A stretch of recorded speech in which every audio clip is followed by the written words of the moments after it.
Nomás para que, sin leer los puntos de vista que les dijo. enseñen con quién acostarse o qué Dios deben de creer. Eso lo deben ha comentado con mucho énfasis. Yo no mando a mis hijos a la escuela para que les enseñen con quién acostarse o qué Dios deben de creer.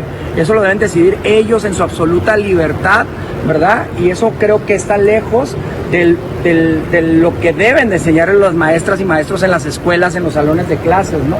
Nosotros, los padres de familia, mandamos a nuestros hijos, o por lo menos la enorme mayoría, les diría yo, de este país, a que nuestros hijos aprendan matemáticas, inglés, geografía, biología, ¿verdad? No clases de sexología o de sexualidad, ¿verdad?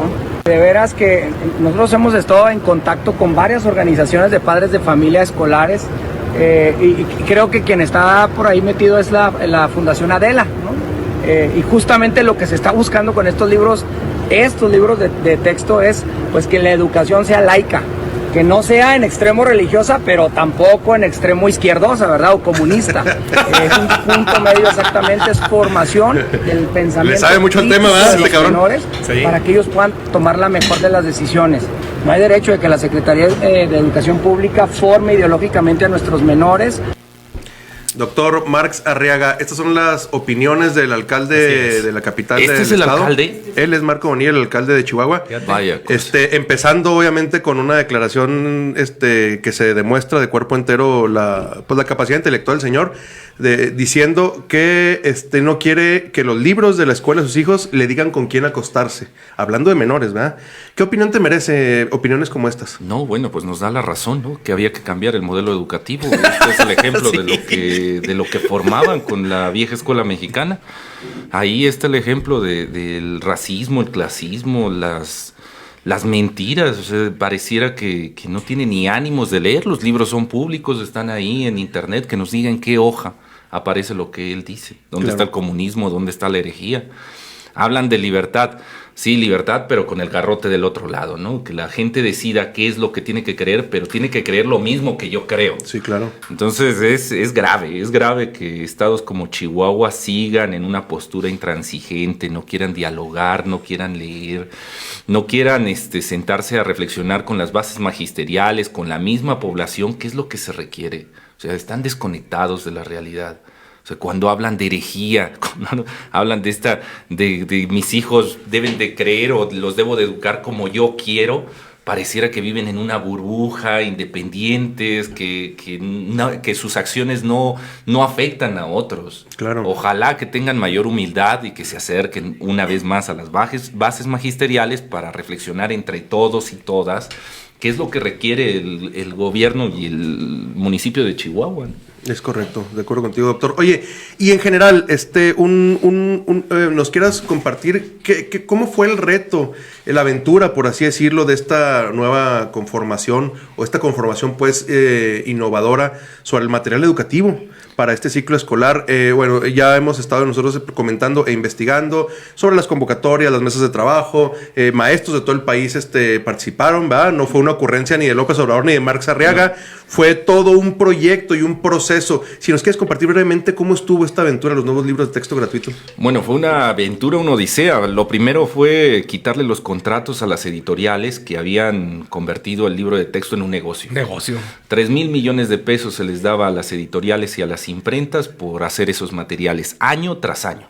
Y uno dijera, bueno, está bien, porque le llega a todas las imprentas del país o a todas las editoriales. ¿Más uno o dos? No, 4. 4 en todo el país. 4 editoriales en el país, lo que es Grupo Castillo, Grupo SM, que son transnacionales. Bueno, igual que Santillana y Trillas, que también ya son conglomerados. Entre esas 4 se llevaban el 90% de los 3,000 millones de pesos. Chingada. Dirán, bueno, otro 10% se los llevaban las 290 editoriales que hay en el país. No. Más o menos 20 eran las que participaba y de esas 20, 4 se llevaban el 90% de los contratos. O sea, ese sistema ante muchas administraciones entre Así priistas, es. panistas, era ese tipo de contratos de licitación. 3,000 millones. Sí.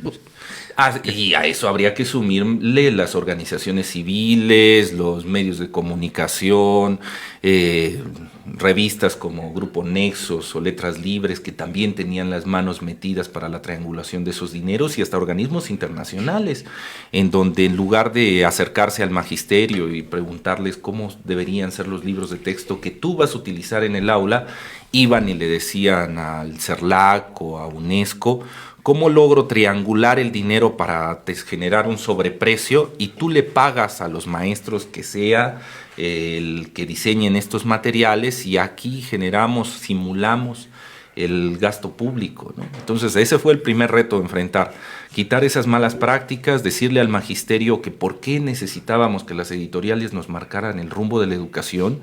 Fue el primer reto. Los golpes fueron durísimos porque allí estuvieron todos los medios de comunicación, en especial Letras Libres, y periódicos como El Universal, El Reforma, medios de comunicación como Televisión Azteca, que todos los días estuvieron golpeteando con mentiras: que los libros les faltaba matemáticas, que les faltaba español, que tenían una ideología comunista, las mentiras que acabamos de escuchar de su presidente municipal. Y tuyo también, si quieres te lo compartimos.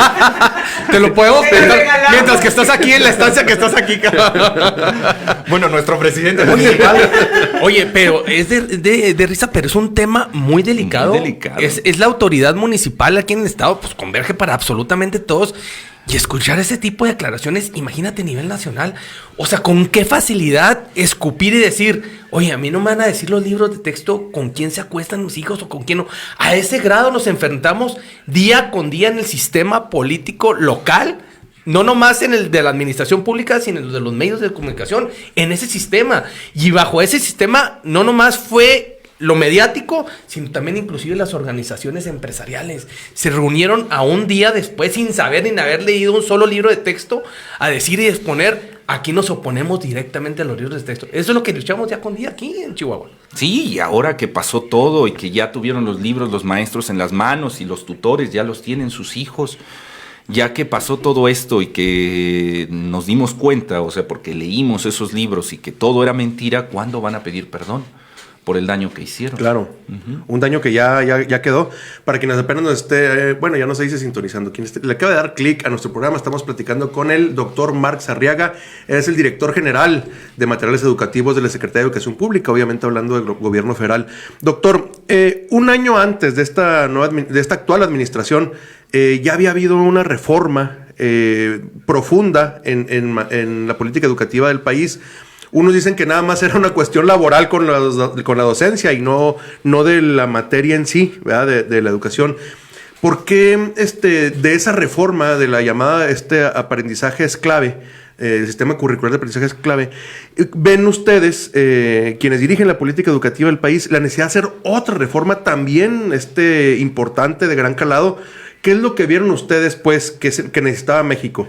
Eso para darle preámbulo a que nos platiques lo que es la nueva escuela mexicana, pues. Sí, lo vimos, y no solamente gobierno federal. Hay que decir que las bases magisteriales desde el 2013 se movilizaron porque veían que la reforma que impulsan aquellos gobiernos pues solo tenía que ver con lo laboral, una manera en cómo privatizar la educación, cómo sacar al magisterio de las aulas, cómo cerrar las escuelas públicas y decirle a la sociedad que si queremos una educación de calidad, eso solo lo pueden dar las escuelas privadas. Total. Esa reforma que se impulsa en el 2013 y que se viene abajo en el 2018-19 con la reforma a la Ley General de Educación y al artículo 3º, cierra esa etapa gris, negra, en donde hubo represión hacia el magisterio, en donde se le pedía a la población que aceptara, que legitimara el correr a miles y miles de maestros que no estaban bien capacitados. Maestros que por décadas se habían echado la responsabilidad en la espalda de la formación de la ciudadanía. Para esa gestión, esos maestros ya no servían. Había que reemplazarlos por otros. Y uno decía, bueno, ¿y esa cantera, esos nuevos profesores de dónde van a salir? Bueno, salen de las escuelas privadas. O sea, no era el Estado, vamos a reponer con un nuevo magisterio, que desde ahí era una cuestión indignante de aquellos maestros que por años habían estado frente a grupos que les dijeran adiós, muchas gracias, claro, pero retírese a su casa. Pero tampoco era vamos a mantener esas plazas, no, vamos a desaparecerlas. Vamos a desaparecer ese sistema educativo para que las escuelas privadas, tanto los conglomerados grandes, o sea, estamos pensando en Grupo Monterrey, como las pequeñas, de estas escuelas patito que encontramos en cada una de las colonias, pues crecieran.